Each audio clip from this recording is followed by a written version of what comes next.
నమస్తే, welcome to Abhinav Bharat. ఉమ్మడి నిజామాబాద్ జిల్లా వ్యాప్తంగా ఉన్నటువంటి మున్సిపల్ కావచ్చు, ఇటు కార్పొరేషన్లకు సంబంధించిన ఓట్ల కౌంటింగ్ అయితే దాదాపు చివరి దశకు వచ్చింది. ముఖ్యంగా కామారెడ్డి జిల్లాకు సంబంధించి చూసుకున్నట్టయితే కామారెడ్డి జిల్లాలో కామారెడ్డి చాలా ఉత్కంఠ నెలకొన్నటువంటి అంశం, హంగేర్పడినటువంటి సందర్భం. అక్కడ ఏ పార్టీ కూడా స్పష్టమైనటువంటి మెజార్టీ రాలేదు కామారెడ్డిలో. మరి కామారెడ్డి తర్వాత బాన్స్వాడ చూసుకుంటే బాన్స్వాడ ఇప్పటికే కాంగ్రెస్ కైవసం చేసుకుంది. ఇక్కడ ఎల్లారెడ్డి సైతం కాంగ్రెస్, ఇచ్చుకుంద సైతం కాంగ్రెస్, ఇట్లా కామారెడ్డికి సంబంధించినటువంటి 4 మున్సిపాలిటీల్లో 3 ఇప్పటికే కాంగ్రెస్ కైవసం చేసుకుంది. కామారెడ్డి ఒకటి మాత్రం హంగేర్పడినటువంటి సిచ్యువేషన్. ఇక్కడ నిజామాబాద్కు సంబంధించి చూస్తే నిజామాబాద్ కార్పొరేషన్ చాలా మటుకు కీలకంగా మారినటువంటి అంశంగా చూడొచ్చు. 60 స్థానాలు ఉన్నటువంటి నిజామాబాద్లో ఇప్పటికీ ఏ పార్టీ ఎన్ని స్థానాలు వచ్చిందనేది ఇంకా చాలా మటుకు తెలియాల్సి ఉంది. ముఖ్యంగా ఇక్కడ బీజేపీకి సంబంధించి ఒకసారి చూసుకుంటే కనుక కొన్ని డివిజన్లో 1 కావచ్చు, 3, 4, 6, 8, 12, 18, 19, 22, 23, 24, 26, 28, 45, 50, 51 ఇప్పటికే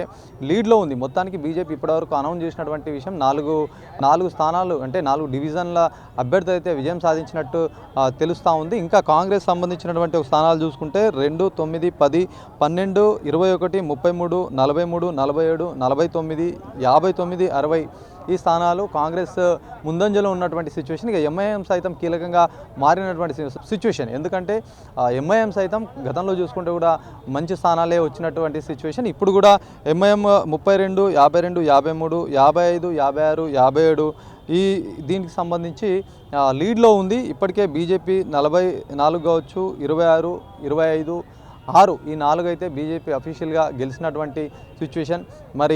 మరీ కొంత సమయం పడుతుంది, పూర్తి వివరాలు తెలియాల్సి ఉంది. మొత్తానికి ఇక్కడ ఒక ఉత్కంఠ అయితే నెలకొన్నటువంటి సిచ్యువేషన్. బీజేపీ అభ్యర్థులు చాలా మట్టుకు విజయాలు సాధించిన వాళ్ళు ఆనందం వ్యక్తం చేస్తున్నారు. మాట్లాడదాం, కొంతమంది అభ్యర్థులు ఉన్నారు, ఏం చెప్తారు ఏంటి అనే అంశం పైన వాళ్ళతో మాట్లాడడం. దాంతోపాటు ఇక్కడ భీమ్గల్ సైతం కాంగ్రెస్ కైవసం చేసుకున్నటువంటి సిచ్యువేషన్, బోధన్ సైతం కాంగ్రెస్ వచ్చినటువంటి సిచ్యువేషన్. దీంతోపాటు ఆర్మూర్లో కాంగ్రెస్ వచ్చింది, బీజేపీ తన స్థానాలు సైతం అక్కడ టఫ్ పోటీ ఇచ్చినటువంటి సిచ్యువేషన్. మొత్తానికి ఓవరాల్గా బీఆర్ఎస్ 3వ ప్లేస్లో ఉన్నటువంటి ఎంఐఎం తర్వాత బీఆర్ఎస్ ఉన్నటువంటి సిచ్యువేషన్. మాట్లాడదాం, కొంతమంది అభ్యర్థులు ఉన్నారు, ఏం చెప్తారు, వాళ్ళ విజయానికి కారణం ఏంటి అనే అంశాన్ని తెలుసుకునే ప్రయత్నం చేద్దాం. నిజామాబాద్లో కార్పొరేషన్ పరిధిలో విజయం సాధించిన అభ్యర్థులు ఉన్నారు, మాట్లాడదాం. బీజేపీ క్యాండిడేట్స్ ఎన్నిసార్లు గెలిచారు, మీకు ఎట్లాంటి అనుభవం ఉంది? ఇప్పుడు కార్పొరేషన్లో టఫ్గా నడుస్తున్నటువంటి సిచ్యువేషన్లో మీరు ఏం చెప్పదలుచుకున్నారు, ఎన్నిసార్లు విజయం సాధించారు మీరు? నేను దీంతో 3వసారి. నా మీద నేను 23వ డివిజన్ నుంచి ఇప్పుడు గెలిచినాను. ఇంతకుముందు 13 వార్డు ఉండే అప్పుడు మున్సిపాలిటీ ఉన్నప్పుడు గెలిచినాను. మళ్ళీ తర్వాత కార్పొరేషన్ అయినాక అప్పుడు కూడా గెలిచాను. ఇప్పుడు మళ్ళీ కార్పొరేషన్ తర్వాత ఇప్పుడు కూడా 2 గెలిచాను.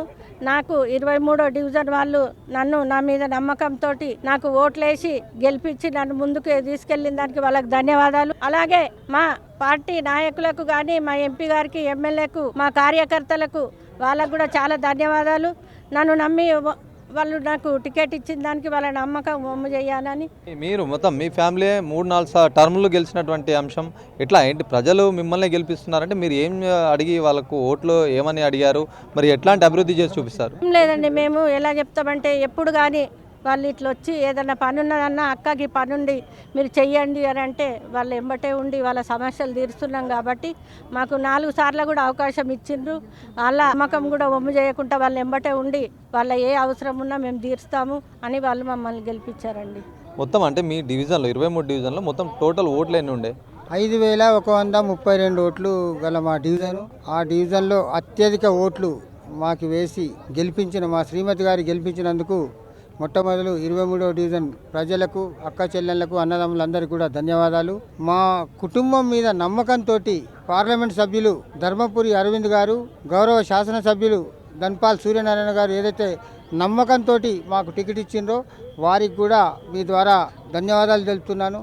ఎందుకంటే మేము 2000 సంవత్సరం నుంచి 26 సంవత్సరాల వరకు మేము మా కుటుంబం ద్వారా సేవ చేస్తున్నాం. కాబట్టి ఆ సేవనే మమ్మల్ని గెలిపించిందని అనుకుంటున్నాము. ఇప్పుడు కూడా అత్యధిక ఓట్ల మెజార్టీతో గెలవబోతున్నాము, గెలిచినాము. అంటే ఇప్పుడు మీ కుటుంబం నుంచే మీరు కూడా ఎన్నిసార్లు చేశారు, మీరు గెలిచారా ఇంతకుముందు? నేను 2020లో నేను చేసినాను, మొన్నటి వరకు కూడా 3 సార్లు. ఇది 3వసారి మా శ్రీమతి గారు చేసి. కుటుంబంలో దాదాపు 4 సార్లు అంటే 20 సంవత్సరాలు 23వ డివిజన్లో మీరే గెలిచారు. మొత్తం బీజేపీ నుంచే గెలిచారా? బీజేపీ నుండే గెలిచినాము. బీజేపీ ఒక కంచుకోట అనుకోవచ్చు మా డివిజన్ను. ఎందుకంటే ఎప్పుడు కూడా వేరే పార్టీ గెలవది. గతంలో 2014 నుంచి 19 వరకు ఏదైతుందో అప్పుడు తెలంగాణ వచ్చిన సందర్భంగా ఒక్కసారి మాత్రమే అక్కడ ఓడిపోవడం జరిగింది. ఈ 25 సంవత్సరాల నుంచి కూడా మేమే అక్కడ పాలన కొనసాగిస్తున్నాం. ప్రజలు మా మీద నమ్మి ప్రతిసారి కూడా మమ్మల్ని ఆశీర్వదించి పంపుతున్నారు. వాటి ఆశీర్వాదం తీసుకొని అక్కడ అభివృద్ధి అనేది ఎలా ఉంటుందో మోడల్ డివిజన్గా తీర్చిదిద్దడం కాబట్టి మా మీద నమ్మకంతో మా శ్రీమతి గారి ఇప్పుడు గెలిపించారు. అంటే మీ కాలనీలు వేస్తాయి 23వ డివిజన్ అంటే ఏ కాలనీలు వస్తాయి? వినాయక్ నగర్, యాదగిరి బాగ్, హనుమాన్ నగర్, పద్మానగర్ ఈ 4 కాలనీలు ఉంటాయి. 4 కాలనీల్లో కూడా ప్రతి రోడ్డు చూడొచ్చు, బీటీ రోడ్లుగా, సీసీ రోడ్లుగా, తర్వాత వాటర్ సమస్య లేకుండా, మురికి నీళ్లు కాలువ సమస్యలు లేకుండా తీర్చిదిద్దడం జరిగింది.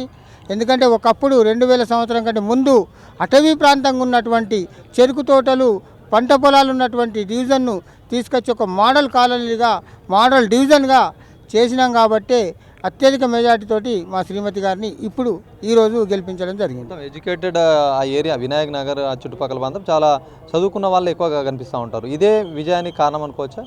ఎస్, ఖచ్చితంగా అక్కడ చదువుకున్న వాళ్ళు ఉన్నారు, విద్యావంతులు ఉన్నారు, మేధావులు ఉన్నారు.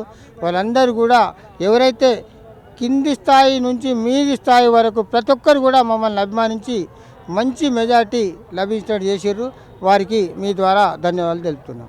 నిజామాబాద్ కార్పొరేషన్ సంబంధించి ఇప్పటికే కొన్ని బీజేపీ కంచుకోటగా నిలుస్తున్నటువంటి సిచ్యువేషన్ చాలామంది చర్చించుకుంటున్నారు. ఎందుకంటే నిజామాబాద్ కార్పొరేషన్లో మొత్తానికి 60 డివిజన్లు ఉన్నాయి. 60 డివిజన్లకు సంబంధించి సర్వేల పరంగా చూసుకుంటే కూడా బీజేపీ ముందు వరుసలో ఉన్నటువంటి సిచ్యువేషన్. వాస్తవ రూపం వచ్చేసరికంటే ఇంకా పరిస్థితులు కాంగ్రెస్ వర్సెస్ బీజేపీ అన్న విధంగానే కొనసాగుతున్నాయి. ఏదేమైనప్పటికీ బీఆర్ఎస్ థర్డ్ ప్లేస్లో ఉంది. ఎంఐఎం తర్వాత బీఆర్ఎస్ ఉన్నటువంటి సిచ్యువేషన్. ముఖ్యంగా బీజేపీ కాంగ్రెస్కే పోటీ ఎక్కువగానే ఉన్నటువంటి సిచ్యువేషన్. మరిన్ని ఫలితాలు రావాల్సి ఉంది. ఇప్పటికే 5 బీజేపీకి సంబంధించినటువంటి అఫీషియల్గా అనౌన్స్ అవుతున్నటువంటి సిచ్యువేషన్. మరి కాంగ్రెస్ సైతం కొన్ని చోట్ల ఇప్పటికే 2-3 స్థానాలు సైతం అనౌన్స్ చేస్తున్నటువంటి సిచ్యువేషన్. 60 డివిజన్లకు మెల్లిమెల్లిగా దీనికి సంబంధించినటువంటి డిసిజన్ ఏదైతే విన్నింగ్ డిసిజన్ ఉంటుందో ఇంకా చాలా మటుకు రావాల్సి ఉంది. ఏదేమైనప్పటికీ నిజామాబాద్ అంటేనే ఒక సర్వత్రా ఒక ఉత్కంఠ నెలకొన్నటువంటి సిచ్యువేషన్. బీజేపీ చాలా మటుకు ఇక్కడ స్థానికంగా ఉన్నటువంటి ఎమ్మెల్యే బీజేపీ క్యాండిడేట్ కావడం, మన పార్లమెంటరీ సెగ్మెంట్ అరవింద్ ధర్మపురి ఎంపీగా ఉండడం బీజేపీకి కంచుకోటగా ఉన్నటువంటి సిచ్యువేషన్ అని చెప్పి చాలామంది మాట్లాడతారు. ముఖ్యంగా దీనికి సంబంధించి పీసీసీ అధ్యక్షుడు కాంగ్రెస్ పరంగా చూసుకుంటే చాలా గ్రౌండ్ వర్క్ చేసినటువంటి నేపథ్యం. అధికారంలో సైతం కాంగ్రెస్ పార్టీ ఉంది రాష్ట్రంలో. ఈ నేపథ్యంలో కాంగ్రెస్ పార్టీకి కూడా ఏమాత్రం బీజేపీ వర్సెస్ కాంగ్రెస్ అన్నట్టుగా నడుస్తూ ఉంది. మేయర్ పదవి ఎవరు దక్కించుకుంటారనే చర్చ అయితే జోరుగా సాగుతున్నటువంటి సిచ్యువేషన్. 60 డివిజన్లకు మొత్తానికి 30 రావాల్సి ఉంటుంది. మరి ఈ 30లో ఇప్పటికే ఎంఐఎం సంబంధించి దాదాపుగా అదైతే మైనారిటీ సంబంధించినటువంటి డివిజన్లు ఉన్నాయి. ఇక్కడ మొత్తానికి 10 నుంచి 14 వరకు వచ్చే అవకాశాలు ఉన్నాయి. ఎంఐఎంకు ఇంకా ఎక్కువ కూడా రావచ్చు మేబీ. కాకుంటే చాలా మట్టుకు చెప్పుకునేది ఏంటంటే బీజేపీ వర్సెస్ కాంగ్రెస్ పోటీలో ఉన్నట్టుగా చాలా సందర్భాల్లో చాలామంది అదే విషయం చెప్తున్నారు. మరింత సమయం పట్టొచ్చు. ఏదేమైనప్పటికీ రాత్రి వరకు కూడా ఇప్పటికే 4 దాటిపోయింది. మరి 6-7 వరకు అయితే మొత్తం రిజల్ట్ ఏ విధంగా ఉంటుందో తెలిసే అవకాశం ఉంది. మరి కీలకంగా మారుతుందా బీఆర్ఎస్ సంబంధించి కూడా 2-3 సీట్లు వస్తే ఏ పార్టీకి నిర్దిష్టమైనటువంటి సీట్స్ వస్తాయా రాదా అనేది మెయిన్గా ఇక్కడ అందరు ఎదురు చూస్తున్నటువంటి అంశం. మరి ఇప్పటికే చెప్తున్నారు సర్వేల పరంగా చూసుకుంటే బీజేపీ ముందుందని చెప్తున్నారు. మరి ఇక్కడ గ్రౌండ్ స్థాయిలో చాలా పథకాలు ఇంప్లిమెంట్ చేశారు కాబట్టి కాంగ్రెస్ మేమే వస్తామని చెప్పేసి వాళ్ళు చెప్తున్నారు. ఇప్పటికే లీడింగ్ అయితే బీజేపీ కొన్ని వార్డులలో ఎక్కువ లీడింగ్ ఉంది, కొన్ని వార్డులలో అయితే కాంగ్రెస్ లీడింగ్లో ఉన్నటువంటి పరిస్థితి. చూడాలి మరి ఏం జరుగుతుందో ఎట్లా అనేది. మరి కొద్ది సమయం అయితే బయటకు మొత్తం పూర్తి వివరాలు వచ్చే అవకాశం ఉంటుంది. ఏదేమైనా విజయం సాధించిన అభ్యర్థులు మాత్రం ఆనందం వ్యక్తం చేస్తున్నారు. ఇప్పటికే దాదాపుగా 5 స్థానాలు బీజేపీ గెలిచింది. కొన్ని స్థానాలు మనం ఇంతకుముందే మాట్లాడాము. వాళ్ళు దాదాపు 4 టర్మ్ అంటే 3 సార్లు ఒకటే ఫ్యామిలీలో 4 సార్లు అంటే 20 సంవత్సరాలు ఒకటే 23 వార్డుకి సంబంధించి గెలిచాము. భార్యాభర్తలు ఇద్దరే 20 సంవత్సరాలు గెలుచుకుంటూ వస్తామని చెప్పి వాళ్ళైతే ధీమా వ్యక్తం చేస్తున్నటువంటి సిచ్యువేషన్. చూడాలి మరి ఏం జరుగుతుందనే అంశం. కెమెరా పర్సన్ సందీప్తో శ్రీనివాస్, అభినవ్ భారత్, నిజామాబాద్ నుంచి.